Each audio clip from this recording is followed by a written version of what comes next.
From New York, this is Democracy Now! I'm deeply distressed by today's announcement that Israel will initiate a complete siege of the Gaza Strip, nothing allowed in, no electricity, food or fuel. The United Nations is condemning Israel's siege of Gaza, saying it's illegal under international law. This comes as the death toll continues to rise from Israel's massive bombing campaign following Hamas's unprecedented surprise attack on southern Israel that killed over 900 people in Israel. The death toll in Gaza has topped 770, overwhelming hospitals in the besieged territory. We'll go to Tel Aviv and Gaza for the latest. We were told to evacuate the eastern part of Khan Yunis and head to a safe place, but there is no safe place in the Gaza Strip. As you can see, the airstrikes are targeting everywhere. That and more coming up.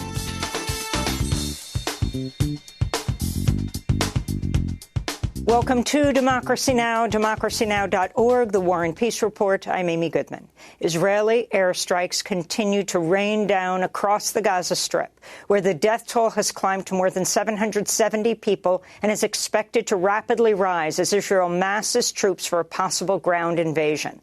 Among the dead are dozens of Palestinians killed Monday as Israel bombed a packed marketplace in Jabalia, Gaza's largest refugee camp. Also struck hospitals, a university, 2 UN-run schools sheltering families displaced by the fighting. More than 4,000 Palestinians have been injured. The UN Agency for Palestinian Refugees says violence has displaced nearly 200,000 people across the Gaza Strip, with that number expected to grow. Humanitarian aid workers report hospitals are overwhelmed with critical shortages of medicine, food and fuel. This is Salah Hanouna, a 73-year-old grandfather whose Gaza neighborhood came under attack. We were at home when we got information saying we have to leave immediately, to leave because our neighborhood is under attack.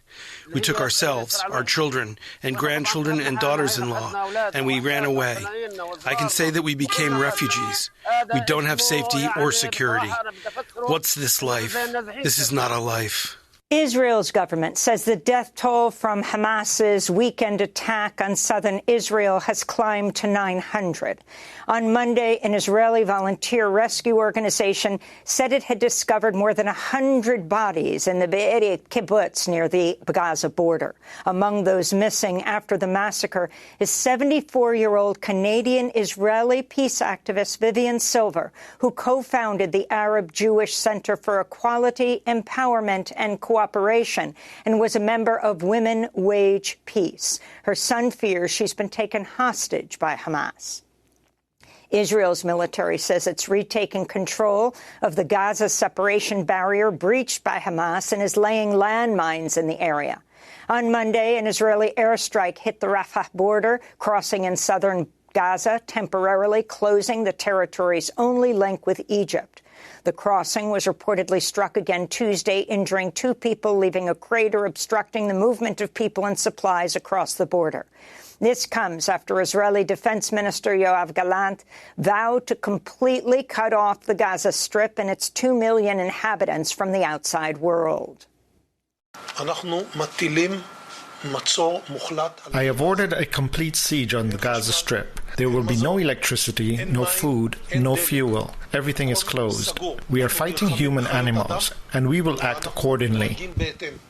United Nations Secretary General Antonio Guterres says he's deeply distressed by Israel's siege of Gaza. The UN's top human rights official wrote in response, quote, "The imposition of sieges that endanger the lives of civilians by depriving them of goods essential for their survival is prohibited under international humanitarian law," unquote. In southern Lebanon, armed fighters with Hezbollah fired a barrage of rockets at Israeli military positions Monday after Israeli shelling killed at least 3 Hezbollah fighters. An Israeli deputy commander was killed during the cross-border fighting, which followed a similar exchange of fire 1 day earlier that had no casualties. The fightings prompted fears of a wider war across the Middle East. On Sunday, a senior Hezbollah official pledged solidarity with the Palestinians who carried out attacks on Israel. The nation is with you. Our heart, minds, souls, our history and guns and rockets and all that we have is with you. A senior Hamas official Monday denied reports that Iran and Hezbollah helped plan the incursion into Israel from Gaza, but said Hamas's allies stood ready to join the battle. The Pentagon says it's moving ships and warplanes to the eastern Mediterranean, including the USS Gerald Ford, the Navy's most advanced aircraft carrier, along with its accompanying battle group. Meanwhile, the White House says it's rushing military aid to Israel, including air defense missiles, small-diameter bombs, and machine gun ammunition. Israel is the largest cumulative recipient of U.S. foreign aid and is due to receive $3.8 billion in military aid this year. Today, President Biden's delivering a major address on the crisis in Israel and Palestine. Ahead of his speech, Biden signed a joint letter with the leaders of France, Germany, Italy, and the United Kingdom, who wrote, quote, to express our steadfast and united support to State of Israel and our unequivocal condemnation of Hamas and its appalling acts of terrorism, unquote. The leaders added, quote, all of us recognize the legitimate aspirations of the Palestinian people. The letter makes no mention of Palestinian civilians killed and wounded by Israeli strikes on Gaza. Here in New York, hundreds of protesters rallied outside Israel's consulate in Manhattan Monday. This is Nardine Kiswani, a Palestinian-American activist who co-founded the group within our lifetimes. We demand an end to the siege and blockade of Gaza. We demand an end to the occupation. We demand an end to the colonization of Palestine and all Arab lands, including Syrian lands like the Golan Heights and Sheba Farms in Lebanon, which are also occupied by Israel. The funding that this government provides to this state that is killing our people, that is using your tax dollars to do so. $3 billion a year is $10 million every single day. And this is just to the military. It's not just to the Israeli state. After headlines, we'll go to Tel Aviv and to Gaza for the latest. In Afghanistan, Taliban officials say the death toll is nearing 3,000 after Saturday's massive 6.3 earthquake devastated the western Herat province. Hundreds of people are still missing. Their families have spent nights sleeping among the rubble of villages that were decimated by the quake and its aftershocks, hoping to find their loved ones as they dig through the wreckage with shovels and their hands. Bulldozers are being used to clear space for long rows of graves.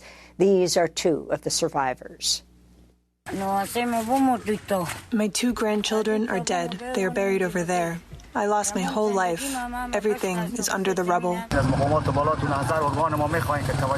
We want the government and other aid agencies to pay attention to us, to provide us with shelter and food so that the cold weather does not kill us. You can see our situation. They should give their full attention to everyone impacted.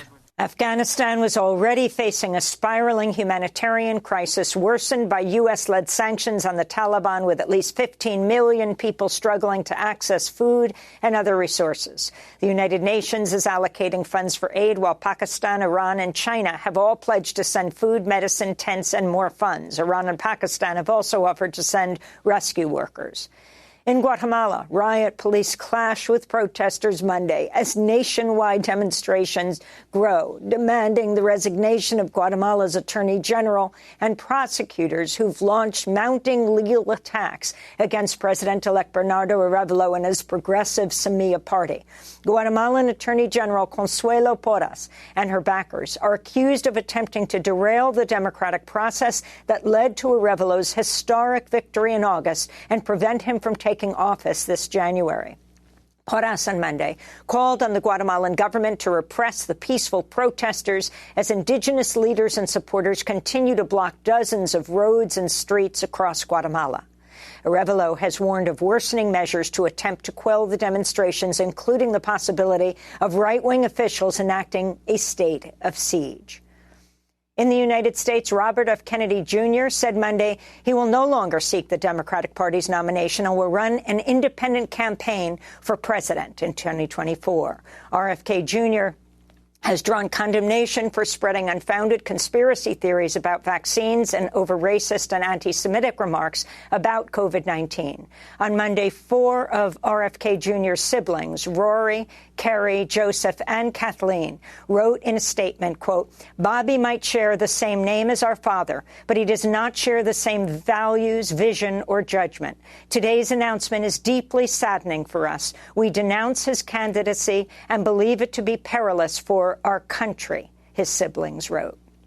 CBS News reports RFK Jr. was convinced to run by Trump's former campaign manager, Steve Bannon, who believed he would be a useful chaos agent in the 2024 race. In other presidential campaign news, another presidential candidate, civil rights activist and Professor Cornel West, says he's no longer running to be the Green Party's presidential nominee and will instead also run as an independent. California Governor Gavin Newsom has vetoed a bill that would have capped out-of-pocket expenses for insulin at $35 for a 30-day supply. State Senator Scott Wiener, who authored the bill, slammed Newsom's veto as a, quote, "major setback that will keep tens of thousands of diabetic Californians trapped in the terrible choice between buying insulin and buying food," unquote. A 2019 study found 1 in 4 U.S. diabetics skipped or reduced doses of insulin due to the high cost of the life-saving drug. In related news, California Governor Gavin Newsom has also vetoed a bill that would have banned caste discrimination. The measure was introduced by Aisha Wahab, California's first Muslim and Afghan-American state senator. Activists still celebrated the widespread support the bill received despite Newsom's veto. Nirmal Singh of Californians for Caste Equality said, quote, "The fact that caste-oppressed people were given a platform to stand up for our basic human rights is a huge win in and of itself. Bills like SB 403 would have allowed us to stand safely in our caste-oppressed identities," unquote. Fresno, California last month became the second U.S. city to ban caste discrimination, joining Seattle. And the 2023 Nobel Prize in Economics has been awarded to Claudia Goldin, a Harvard professor whose groundbreaking research widened the world's understanding of the impacts women have had in the workplace and the causes of gender pay discrimination. Goldin is the first woman to win the prize as an individual rather than sharing it, and only the third woman to ever receive the Economics Nobel. In 1989, Goldin became the first woman to be offered tenure in Harvard's economics department. She spoke from Harvard after news of her win. I work on long-term change in economic history, in particular the evolution of women's economic role and where we are today, and the fact that there's been enormous change and yet there are still large differences between women and men in terms of what they do, how they're remunerated, and so on. And the question is, why is this the case? And that's what the work is about. And those are some of the headlines. This is Democracy Now!, democracynow.org, The War and Peace Report. I'm Amy Goodman in New York, joined by Democracy Now! Co-host Juan Gonzalez in Chicago. Hi, Juan.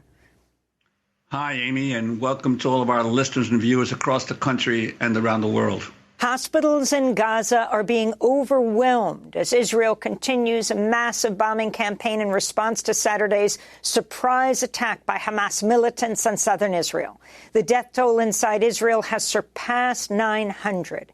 Meanwhile, authorities in Gaza say at least 770 Palestinians, including 140 children, have been killed so far in Gaza. Israel's also reporting the bodies of 1,500 members of Hamas have been found inside Israel. On Monday, Israel announced a complete siege of Gaza, pledging to block electricity, food and fuel from entering the territory, which has been under an Israeli blockade for 16 years. Hamas responded by threatening to begin killing hostages seized in southern Israel. At the United Nations, the UN High Commissioner for Human Rights, Volker Turk, said, quote, "The imposition of sieges that endanger the lives of civilians by depriving them of goods essential for their survival is prohibited under international humanitarian law," unquote. UN Secretary General Antonio Guterres also condemned the Israeli siege. I am deeply distressed by today's announcement that Israel will initiate a complete siege of the Gaza Strip. Nothing allowed in, no electricity, food or fuel.